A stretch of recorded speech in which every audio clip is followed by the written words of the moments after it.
Hello बच्चों, online पढ़ाकू channel में आप सबका स्वागत है।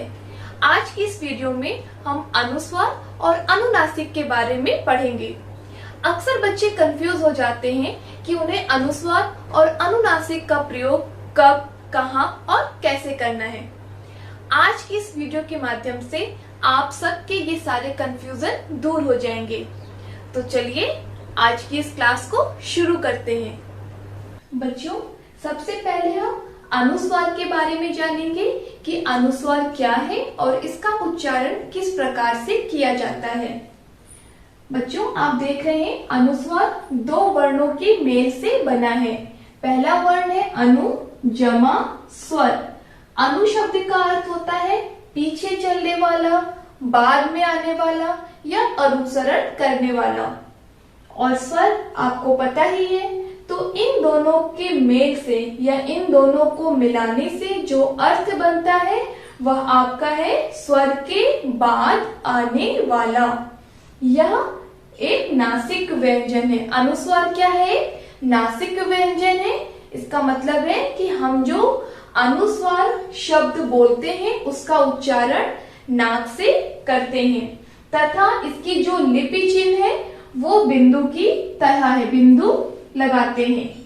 आपको पता है अनुस्वार चिन्ह का प्रयोग हम कैसे करते हैं? शिरो रेखा के ऊपर बिंदु लगाते हैं। उच्चारण में इसके विभिन्न रूप होते हैं, परंतु लेखन में इसे अनुस्वार चिन्ह के द्वारा ही प्रकट करते हैं। यहाँ कहने का मतलब है कि जो हम उसका उच्चारण जो बोलते हैं उसके जो रूप है वो बहुत सारे हैं, लेकिन जब लिखते हैं तो हम अनुस्वार के चिन्ह यानी कि बिंदु का प्रयोग करते हैं। जैसे गंगा, पंजाब, ऐसे बहुत सारे शब्द हैं जिनके ऊपर अनुस्वार चिन्ह का प्रयोग किया जाता है। आइए देखते हैं अनुस्वार का प्रयोग करते समय हमें किन किन नियमों का ध्यान रखना है। बच्चों, अनुस्वार का पहला नियम देखते हैं क्या है। यदि स्वर रहित पंचम वर्ण के बाद उसी वर्ग का कोई व्यंजन आए तो लेखन में पंचम वर्ण के स्थान पर अनुस्वार का प्रयोग होता है।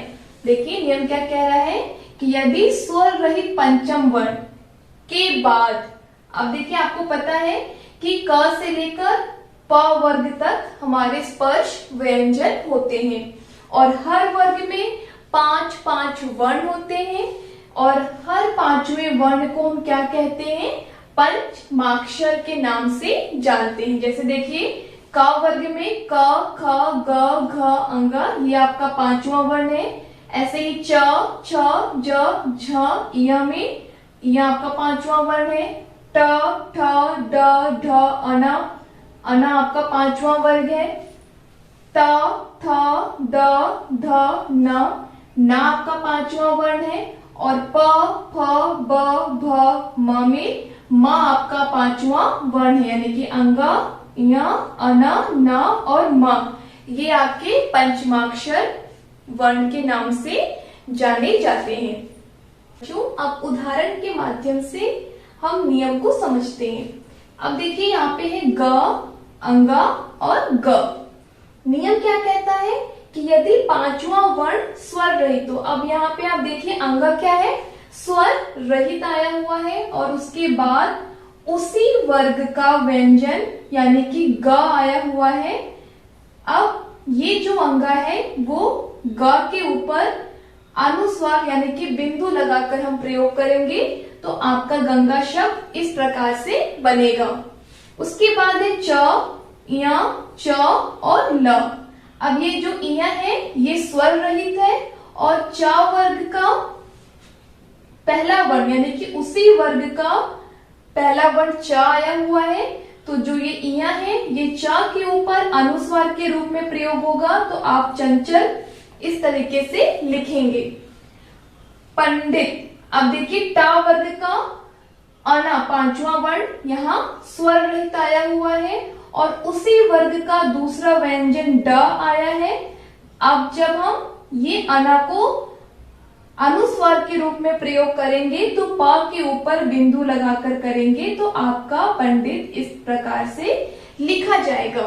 उसके बाद ता वर्ग में देखिए आपका आया है दंत, जो कि ता वर्ग का पांचवा वर्ण न है, जो कि स्वर रहित है, और उसी वर्ग का प्रथम वर्ण हो गया है आपका त।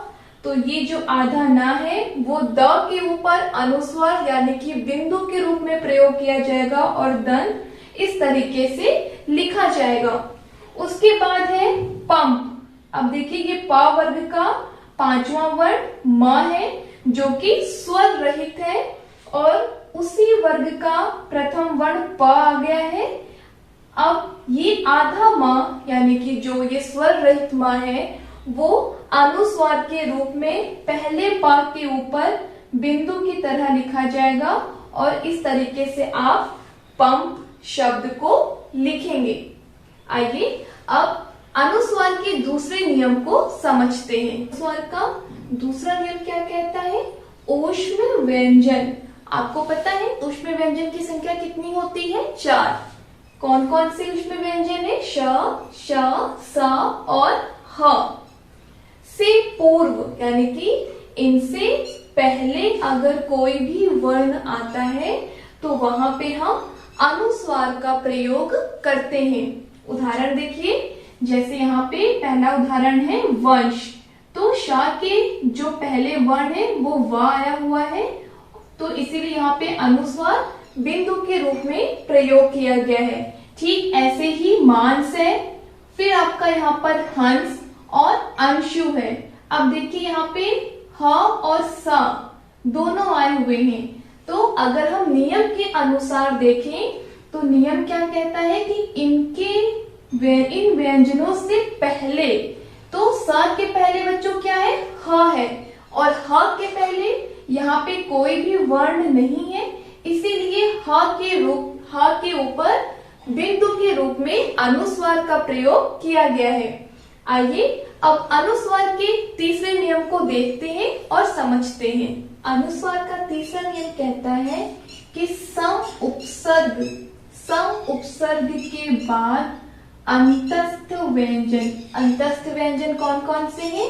य, र, ल और व, या फिर ऊष्म व्यंजन, जो कि अभी हमने इसके पहले नियम में पढ़ा था, श, श, स और ह, यानी कि सम उपसर्ग के बाद यदि आपका अंतस्थ व्यंजन हो या फिर ऊष्म व्यंजन हो तो निश्चित रूप से ये जो म है इसके स्थान पर अनुस्वार का ही प्रयोग होगा या अनुस्वार का ही प्रयोग करेंगे। उदाहरण देखिए, सम, जमा, यम। अब यहाँ पे सम उपसर्ग हुआ है और यहाँ क्या आया है? अंतस्थ व्यंजन का या वर्ण आया हुआ है, इसीलिए यहाँ पर हम क्या करेंगे? म के स्थान पर अनुस्वार का प्रयोग करेंगे और इस तरह से संयम लिखेंगे। सम, जमा, वाद। सम उपसर्ग के बाद अंतस्थ व्यंजन का व वर्ण आया हुआ है, इसलिए यहाँ पर म के स्थान पर अनुस्वार बिंदु का प्रयोग करेंगे और हो जाएगा संवाद। सम, जमा, लाभ। सम उपसर्ग के बाद अंतस्थ व्यंजन का लाभ वर्ण आया हुआ है, इसीलिए यहाँ पे माँ के स्थान पर अनुस्वार का प्रयोग करेंगे और शब्द बन जाएगा संलाप। सम, जमा, सार। सम उपसर्ग के बाद ऊष्म व्यंजन का सा वर्ण आया हुआ है, इसीलिए यहाँ पे ये जो म है इसके स्थान पर हम अनुस्वार का प्रयोग करके संसार शब्द बनाएंगे।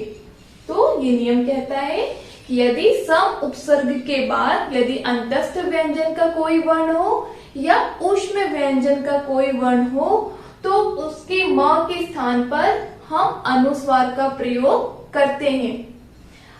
बच्चों, ये था अनुस्वार का प्रयोग हम किन किन नियमों के आधार पर करते हैं। अब हम वो दो दशाएं देख लेते हैं जहां पर अनुस्वार का प्रयोग नहीं होता है, मतलब वो वर्ण वैसे ही लिखे जाते हैं। तो चलिए देख लेते हैं। अब हम देखते हैं कि अनुस्वार किन स्थितियों में नहीं लगाया जाता है। सबसे पहले है दो पंचम वर्ण। अब आपको पता है पंचम वर्ण कौन कौन से हैं? अंगा, इया, अना, न और म का एक साथ आना। यहाँ पे इस नियम का मतलब है कि अगर दो पंचम वर्ण किसी शब्द में एक साथ आ रहे हैं तो वहां पे अनुस्वार का प्रयोग नहीं किया जाता है। उदाहरण देखिए, वांग, मैं। अब देखिए यहाँ पे का वर्ग का पांचवा वर्ण अंगा भी आया हुआ है और प वर्ग का पांचवा वर्ण म आया हुआ है। ये दोनों पंचम वर्ण एक साथ हैं, तो यहाँ पे अनुस्वार का प्रयोग नहीं किया गया है। ठीक ऐसे ही दूसरा उदाहरण है चिन्मय। अब यहाँ देखिए, ता वर्ग का न और प वर्ग का म यानी पंचम वर्ण दोनों एक साथ आए हैं, तो यहाँ भी अनुस्वार का प्रयोग नहीं है। ऐसे ही जन्म, उन्नति, उम्मीद। तो ये नियम कहता है कि यदि दो पंचम वर्ण किसी शब्द में एक साथ आते हैं तो वहां पे अनुस्वार का प्रयोग नहीं करते हैं। दूसरा नियम देखते हैं, यदि पंचम वर्ण य, व और ह से पहले आए तो अनुस्वार का प्रयोग नहीं करते हैं। यहाँ भी देखिए पंचम वर्ण से ही संबंधित है कि यदि पंचम वर्ण के पहले आपका य, व और ह आए तो अनुस्वार का प्रयोग नहीं करते हैं। उदाहरण देखिए, पुण्य। अब यहाँ पे देखिए, टा वर्ग का पांचवा वर्ण अना आया है और उसके बाद क्या है? या है बच्चों। तो नियम क्या कहता है कि अगर या, व और ह से पहले कोई पंचम वर्ण आएगा तो हम उसको एज इट इज लिखेंगे, कोई भी अनुस्वार नहीं लगाते। ठीक ऐसे ही अन्य, मान्यता, समन्वय। तो इस नियम का अर्थ है कि यदि पंचम वर्ण या, व और ह से पहले आए तो वहां भी अनुस्वार का प्रयोग नहीं करते हैं। बच्चों, ये था अनुस्वार कि अनुस्वार क्या है और अनुस्वार का प्रयोग हम किन किन नियमों के आधार पर करते हैं।